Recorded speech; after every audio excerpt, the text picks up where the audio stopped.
So hello students, आप सभी का स्वागत है आंसर की स्पेशल क्लास में। स्टूडेंट्स की काफ़ी समस्या थी कि सर पेपर तो हो गया लेकिन किस क्वेश्चन का कौन सा आंसर सही है ये कंफर्म नहीं है, एक बार कंफर्म कर दीजिए।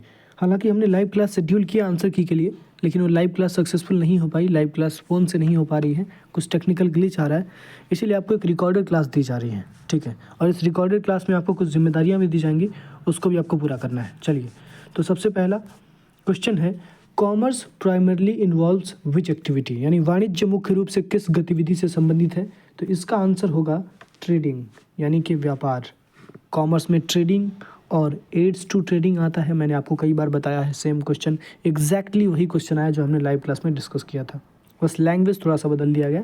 विच of the following is a characteristic of modern business, निम्न में से आधुनिक व्यवसाय की विशेषता कौन सी है। तो इसका आंसर ग्लोबलाइजेशन होगा। बहुत सारे बच्चे परेशान थे, सर इसका आंसर क्या होगा, इसका आंसर क्या होगा। तो भाई इसका आंसर ग्लोबलाइजेशन होगा। पहले के जो बिजनेसेस थे ना, वो बड़ा ही लिमिटेड हुआ करते थे, किसी पर्टिकुलर एरिया तक लिमिटेड हुआ करते थे, और बहुत आगे बढ़ जाते थे तो नेशनल लेवल तक हुआ करते थे। लेकिन आज के जो बिजनेसेस हैं वो इलेक्ट्रॉनिक लेवल पे काम कर रहे हैं, इलेक्ट्रॉनिक सिस्टम पे काम कर रहे हैं। तो जैसे अगर कोई बिजनेस इंडिया में है तो अपने कस्टमर्स जो हैं वो फॉरेन कंट्रीज़ में भी वो जुटा सकता है, वहाँ भी सामान आप बेच सकते हैं। तो ग्लोबलाइजेशन। क्वेश्चन नंबर थर्ड का आंसर होगा आपका, विच of the following is a feature of sole proprietorship. तो इसका आंसर भाई होगा आपका इंडिविजुअल कंट्रोल। ठीक है, व्यक्तिगत नियंत्रण। क्वेश्चन नंबर 4 का आंसर होगा, what is the primary advantage of a partnership over a sole proprietorship. तो इसका होगा मोर कैपिटल, क्योंकि पार्टनरशिप में ज़्यादा कैपिटल मिलता है as compared to sole proprietorship, क्योंकि पार्टनरशिप में 2-3 लोग आते हैं ना साथ में। अगला, which is a primary goal of business. तो बिजनेस का प्राइमरी गोल प्रॉफिट कमाना होता है, आप सभी को पता है, सो प्रॉफिट हो जाएगा। अगला question, which one is the most wide spread in scope. तो इसका आंसर होगा इंडस्ट्री। इंडस्ट्री जो है, उद्योग जो है, सबसे ज़्यादा व्यापक है। अगला, रजिस्ट्रेशन ऑफ पार्टनरशिप। पार्टनरशिप का रजिस्ट्रेशन कैसा है। तो पार्टनरशिप का रजिस्ट्रेशन वॉलेंट्री है, ऐच्छिक होता है, मतलब आपकी इच्छा है तो कराइए, नहीं तो छोड़ दीजिए। अगला, 88 का आंसर होगा जर्मनी, ये भी मैंने आपको बताया था कई बार। 9 का आंसर होगा प्रोडक्शन ऑफ गुड्स, 9 का आंसर होगा इंडस्ट्री में production of goods and services, हाँ, माल और सेवाओं का उत्पादन। क्वेश्चन नंबर 10 का आंसर होगा partners liabilities limited. Limited liability partnership के सबसे बड़ी फीचर यही होती है, सीमित देयता साझेदारी की सबसे बड़ी विशेषता यही होती है कि यहाँ पे साझेदारों का जो दायित्व होता है वो सीमित होता है। ये भी मैंने कई बार बताया था बच्चों को। अब ऐसे ऐसे क्वेश्चंस आए हैं जो एग्जैक्टली, अब सारथी वाले तो बिल्कुल गदगद हो गए होंगे, उनको लग रहा होगा सर कोई क्वेश्चन ऐसा था ही नहीं जो मुझे आ नहीं रहा था। काफ़ी कॉल्स भी आ रहे हैं सारथी स्टूडेंट्स के। चलिए, so what distinguishes a joint stock company from a partnership. तो इसका आंसर क्या होगा भाई। तो इसका आंसर होगा ownership is divided into share. Joint stock company में जो ओनरशिप होता है वो शेयर्स में डिवाइडेड होता है, लेकिन पार्टनरशिप में नहीं होता है। ठीक है, चलिए अगला, विच of the following is not a characteristic of cooperative society. तो इसका होगा, पूछा गया कौन सा नहीं है, नॉट, तो इसका होगा प्रॉफिट मैक्सिमाइजेशन, ये नहीं होता है। ठीक है, क्वेश्चन नंबर 13 का आंसर होगा आपका लिमिटेड लाइबिलिटी ऑफ ओनर। पूछा है कौन सा इसमें से एडवांटेज है, बेनिफिट है 1% कंपनी बनाने का। तो सबसे बड़ा बेनिफिट तो यही है कि जो मालिक है उसका लाइबिलिटी लिमिटेड हो जाएगा, जो मालिक है उसका दायित्व तो सीमित हो जाएगा। अगला क्वेश्चन नंबर 14 का आंसर होगा दोस्तों प्रोडक्ट लेआउट। ये मैंने कई बार क्वेश्चंस बताए हैं आपको, product layout, process layout, batch production layout, इन सब के कई बार क्वेश्चंस मैंने बताए हैं। तो ऑप्शन इसका ए हो जाएगा। 15 का ऑप्शन जो सही होगा वो होगा आपका डी, स्टील मिल। ये भी क्वेश्चन एग्जैक्टली आपको कराया गया है कई बार। क्वेश्चन नंबर 16 का आंसर होगा maximum number of members of a private company. ये भी आप लोग जानते हैं 200 होगा, बी इसका सही होगा। 17 क्वेश्चन का जो आंसर है वो आपका सी होगा, वन मैन वन रोल नहीं, यहाँ पे वन मैन वन वोट होना चाहिए। ठीक है, यहाँ पे हिंदी, इसलिए मैं कहता हूँ कि हिंदी भी पढ़ लिया करो। क्या दिया गया, एक व्यक्ति एक मत, मत मतलब क्या होता है, वोट।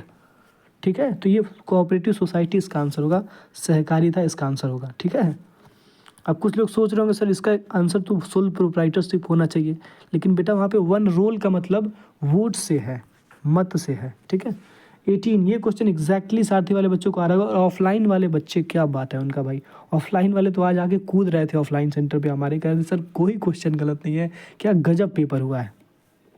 चलिए, तो इसका आंसर होगा सोल प्रोप्राइटरशिप, एकल स्वामित्व। ऑफलाइन वालों का ये क्वेश्चन भी सही है, हालांकि कुछ बच्चे जो हमारे सारथी के हैं वो भी इसमें कंफ्यूज थे। यूट्यूब वाले तो बिल्कुल कंफ्यूज होंगे, लेकिन ऑफलाइन वाले इसको भी, क्योंकि मैंने हर एक पॉसिबिलिटी कराया था ऑफलाइन वाले बच्चों को, कोई संभावनाएं छोड़ी नहीं थी हमने अपने तरफ से। 19 का आंसर होगा दोस्तों कंस्ट्रक्शन इंडस्ट्री का एग्जाम्पल कौन सा है, तो इसमें से कोई नहीं है, नन ऑफ दीज। ये सब के सब मैन्युफैक्चरिंग इंडस्ट्री के एग्जाम्पल्स दिए गए हैं, और इसमें से एक है एक्सट्रैक्टिव इंडस्ट्री का एग्जाम्पल, माइनिंग वाला। 20 का आंसर होगा आपका प्रोफेशनल प्रमोटर। ये क्वेश्चन भी एग्जैक्टली हमारे साथी वाले बच्चों को कराया गया है। 21 का आंसर होगा एनिमल हस्बेंड्री, ये क्वेश्चन भी कराया गया है। 22 का आंसर होगा आपका लोकलाइज मटेरियल्स, क्योंकि आयरन और जो बॉक्साइट होता है वो हर जगह नहीं मिलता है, वो कुछ विशेष स्थानों पे मिलता है, तो इसका आंसर स्थानीयकृत सामग्री होगा। एग्लोमेरेटिव फैक्टर सभी को पता है भाई, एक्सटर्नल इकोनॉमीज होते हैं, ये कई बार मैंने क्वेश्चन कराया है। 24 का आंसर आपका होगा A, production and distribution at lowest cost. जो हमारा ऑप्टिमम लोकलाइजेशन का मेन पर्पज़ होता है वो यही होता है कि हमारा जो प्रोडक्शन और डिस्ट्रीब्यूशन का कॉस्ट है वो कम से कम हो। अगला 25 का, ये 25 वाले क्वेश्चन में बच्चे बड़े कंफ्यूज थे। The maximum number of partner in a partnership firm is restricted by. तो मैंने कई बार बताया था स्टूडेंट्स आप सभी को कि मिनिमम का रिक्वायरमेंट तो इंडियन पार्टनरशिप एक्ट में दिया गया है, लेकिन मैक्सिमम की अगर बात करें ना, पार्टनर्स कितने हो सकते हैं किसी पार्टनरशिप फर्म में, वो सेक्शन 464 ऑफ कंपनीज एक्ट बताता है। तो भाई कंपनीज एक्ट ने रिस्ट्रिक्ट कर रखा है मैक्सिमम नंबर ऑफ पार्टनर्स की संख्या, याद रखिएगा। याद क्या रखना है, अब तो आपका पेपर ख़त्म हो गया, लेकिन इन फ्यूचर भी आपके लिए बड़ा ज़रूरी हो सकता है, ये कहीं आपसे पूछा जा सकता है। 26 का आंसर क्या होगा भाई, तो 26 का आंसर होगा पब्लिक लिमिटेड कंपनी में कम से कम 7 लोग होने चाहिए, 7 होगा, आप सभी को पता है। क्वेश्चन नंबर 27 का आंसर होगा कोऑपरेटिव सोसाइटी में कोई लिमिट नहीं होती है मैक्सिमम पे, मिनिमम पे लिमिट है, कम से कम 10 एडल्ट मेंबर्स होने चाहिए, लेकिन मैक्सिमम पे कोई लिमिट नहीं है, जस्ट लाइक पब्लिक कंपनीज। 28 का आंसर होगा क्लाइमेटिक कंडीशंस। क्यों? क्योंकि यहाँ पे सेकेंडरी फैक्टर पूछा गया कि कौन सा इसमें से सेकेंडरी फैक्टर है, कौन सा इसमें से द्वितीयक कारक है। तो भाई द्वितीयक कारक में क्लाइमेटिक कंडीशंस यानी जलवायु संबंधी परिस्थितियाँ आएंगी। बाकी पावर, फ्यूल और प्रॉक्सिमिटी टू मार्केट ये प्राइमरी फैक्टर में आता है बाबू। कुछ लोग इसका all of these answer tick किया, नहीं होगा ऑल ऑफ दीज, इसका सी होगा। पूछा क्या है, सेकेंडरी फैक्टर पूछा है, और ये जो ए और बी वाले जो है ना, ये दोनों प्राइमरी फैक्टर में आते हैं, ठीक है। 29 का आंसर ऑल ऑफ दीज होगा, क्योंकि यहाँ पे प्राइमरी फैक्टर पूछा है, और ये तीनों की तीनों चीज़ें प्राइमरी फैक्टर में आती हैं। ये मैंने बहुत डिटेल में बताया था सारथी के बच्चों को, ऑफलाइन वाले बच्चों का तो अलग से स्पेशल लाइव क्लास हुआ था, मैराथन क्लास हुआ था उनका अलग से। क्वेश्चन नंबर 30 है आपका, विच of the following is example of localise material. तो भाई ये सभी एग्जाम्पल हैं, इसका ऑप्शन डी हो जाएगा, 30 का डी। 31 का आंसर ए होगा। अब कहेंगे बच्चे कि सर ए क्यों होगा, ए इसलिए होगा क्योंकि अल्फ्रेड वेबर साहब ने इंडस्ट्रियल लोकलाइजेशन में फैक्टर्स को 2 पार्ट्स में क्लासीफाई किया था। उन्होंने कहा था कि किसी इंडस्ट्री की लोकलाइजेशन 2 फैक्टर से डिपेंड होगी, एक प्राइमरी फैक्टर था, एक सेकेंडरी फैक्टर था। और प्राइमरी में बहुत सारे थे, फिर सेकेंडरी में 2 थे बस, एग्लोमेरेटिव और डेग्लोमेरेटिव। मैंने कितनी बार ही बताया ये चीज़, तो इसका 2 होगा। जिसने ए पे लगाया होगा वो बिल्कुल सही है, ठीक है। अगला क्वेश्चन नंबर 32 का आंसर, इसमें बच्चे कन्फ्यूज थे। सर कॉटन और शुगर केन ये किसका एग्जाम्पल है, तो ग्रॉस मटेरियल का एग्जाम्पल है, तो 32 का डी होगा, क्योंकि ये वेट लूजिंग मटेरियल है। अगला 33 का आंसर क्या होगा भाई, तो 33 का आंसर होगा आपका सार्जेंट फ्लोरेंस। ये क्वेश्चन भी कई बार कराया गया है आप सभी को। 34 का आंसर क्या होगा, तो 34 का आंसर होगा इंडक्टिव एनालिसिस, फ्लोरेंस की थियरी आगमनात्मक विश्लेषण पर आधारित है। 35 का आंसर क्या होगा, तो 35 का आंसर होगा आपका डी, ऑल ऑफ दीज। ये क्वेश्चन भी एग्जैक्टली कराया गया है कई बार। 36 का आंसर क्या होगा, तो 36 का आंसर होगा, मैंने कहा था ऑपरेशन जब आए तो आंसर क्या होगा, प्रोसेस लेआउट। मैंने कुछ कीवर्ड्स बताए थे आपको, तो इसका होगा प्रोसेस लेआउट। 37 का आंसर क्या होगा भाई, तो 37 का आपका आंसर होगा प्रोडक्शन है, तो प्रोडक्ट की बात कर रहा है, तो प्रोडक्ट लेआउट हो जाएगा, उत्पाद अभिन्यास।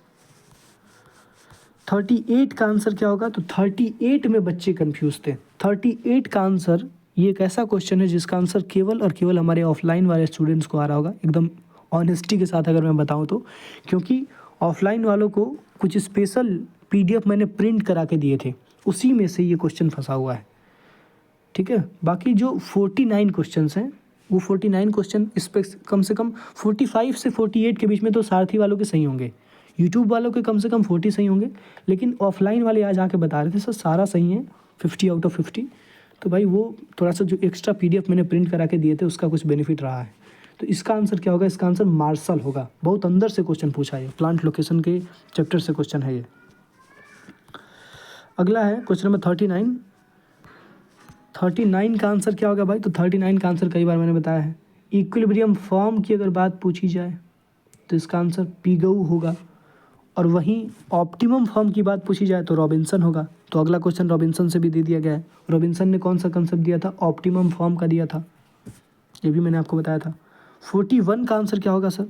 तो 41 का आंसर आपका होगा सक्सेसिव स्टेज। मैंने आपको बताया था जब भी सक्सेसिव स्टेज आए तो वर्टिकल कॉम्बिनेशन होगा, ऊर्ध्वाधर संयोजन। 42 का आंसर क्या होगा सर? तो 42 का आंसर होगा आपका different products using the same raw material. तो इसका आंसर होगा लेटरल और अलाइड कॉम्बिनेशन। इसका आंसर क्या होगा? लेटरल और अलाइड कॉम्बिनेशन, पार्श्व संयोजन। ठीक है, चलिए 43 का आंसर क्या होगा सर? तो 43 का आंसर होगा दोस्तों आपका सर्कुलर कॉम्बिनेशन या मिक्स्ड कॉम्बिनेशन। ठीक है, 43 का C हो जाएगा। 44 का आंसर क्या होगा सर? तो कंप्लीट कंसोलिडेशन का फॉर्म कौन सा है? तो भाई मर्जर होता है, अमालगमेशन होता है। कौन सा नहीं है पूछा है, ध्यान से नॉट देखिए, इसलिए ब्रैकेट भी लगाया गया है कि नहीं वाला पूछा गया है। तो होल्डिंग कंपनी नहीं होता है। दो तरह के कंसोलिडेशन होते हैं, पार्शियल और कंप्लीट। तो ये होल्डिंग कंपनी वाला पार्शियल में आ रहा था। ये भी मैंने उस दिन जो मैराथन क्लास हुई थी, जिस बच्चे ने अटेंड किया होगा वो तो बिल्कुल माला माल हो गया होगा। उसको केवल उसी मैराथन क्लास से कुछ नहीं तो कम से कम 15-20 क्वेश्चन मिले हैं। Dash is a form of partial consolidation, तो इसका आंसर होल्डिंग कंपनी हो जाएगा। 46 रेशनलाइजेशन कब इनिशिएट किया गया था? तो रेशनलाइजेशन जर्मनी में इनिशिएट किया गया था। कहाँ इनिशिएट किया गया था? तो जर्मनी में। 46 का ए हो जाएगा। चलिए एक आप सभी के लिए एक इम्पॉर्टेंट रिक्वेस्ट है तो आप ही आगे बढ़ाएंगे। 47 है। 47 में पूछा गया है which of the following is a principle of rationalisation. तो भाई ये सभी के सभी हैं, इसका ऑल ऑफ दीज आंसर हो जाएगा। ये भी मैंने लाइव क्लास में पूरा मैराथन में बताया था उस दिन। 48 का आंसर क्या होगा भाई? तो 48 का आंसर होगा मोनोपोली। ये तो क्वेश्चन मैंने कितनी बार ही कराया है बच्चों को, सुबह में भी ये क्वेश्चन मैंने कराया था। 49 का आंसर क्या होगा सर? तो 49 का आंसर आपका होगा सर, 49 का जो आपका आंसर होगा वो होगा 1 मैन 1 वोट। मैंने आपको ये भी बताया है कि जो कोऑपरेटिव सोसाइटी का प्रिंसिपल है वो 1 मैन 1 वोट का है, एक व्यक्ति एक वोट का है। 50 ये सभी लोग जानते हैं, 50 का आंसर ज्वाइंट स्टॉक कंपनी होगा, इसका C हो जाएगा, 50 का C। ठीक है, चलिए तो परेशान बिल्कुल मत होइए। कल बिजनेस स्टैटिस्टिक्स का पेपर है। मैं जानता हूँ बहुत सारे बच्चे कमेंट करेंगे सर बिजनेस स्टैटिस्टिक्स की क्लास कब होगी। चिंता मत करिए, कल दिन भर आपकी क्लास चलने वाली है, कुछ नहीं तो 3-4 घंटा की क्लास कल होगी। बस देखिए जिस प्रकार से हम लोग आपके साथ लगे हुए हैं, मेहनत कर रहे हैं, ठीक उसी प्रकार से आपको भी सपोर्ट दिखाना पड़ेगा। हमारी बातें माननी पड़ेंगी। अपने लिए नहीं बोल रहा हूँ मैं, आपके बेनिफिट के लिए बोल रहा हूँ। ठीक है, कौन सी बातें माननी है भाई? जितने प्लेलिस्ट दिए गए हैं बिजनेस स्टैटिस्टिक्स के उसको फॉलो करिए। ठीक है, साथ ही साथ जो प्लेटफॉर्म्स हम बता रहे हैं, नए नए प्लेटफॉर्म्स आपके लिए क्यों बना रहे हैं? क्या ज़रूरत थी तो अमृत पाठशाला बनाने की? क्योंकि बीकॉम करना ठीक है, लेकिन बीकॉम के बाद क्या करना है इसके लिए एक पुख्ता प्लान होना चाहिए। बच्चे भटक रहे हैं आज हमारे, पूछते हैं हमसे कि सर बीकॉम में आप पास तो करा दे रहे हैं, लेकिन सर बीकॉम के बाद हम क्या करेंगे? उसके लिए हमें कुछ बताइए। तो आप ही की वो समस्या थी, उसके लिए समाधान किया गया है। तो जाइए उसको सब्सक्राइब करिए, उसके साथ जुड़िए, वीडियोस को देखिए, अच्छा लगता है तो लाइक करिए, और अपने दोस्तों को भी कहिए कि भाई तुम भी देखो, मैं देख रहा हूँ, तुम भी देखो, अगर तुमको अपनी ज़िंदगी बनानी है तो। ठीक है, दैट्स इट। बाकी मिलते हैं नेक्स्ट वीडियो में पूरी ऊर्जा के साथ। कैसा लगा आंसर की का वीडियो और किस बच्चे के कितने क्वेश्चन सही हैं आप लोग ये कमेंट सेक्शन में लिख के जाएंगे। हाँ, ये भी आपको लिखना है कि आपका सर कितना क्वेश्चन सही है। 50 में से आपने 40 क्वेश्चन सही किए हैं या 45 क्वेश्चन सही किए, जितना भी आपने सही किया सबका सब आपको लिख के बताना है। That's it. बाकी मिलते हैं नेक्स्ट क्लास में।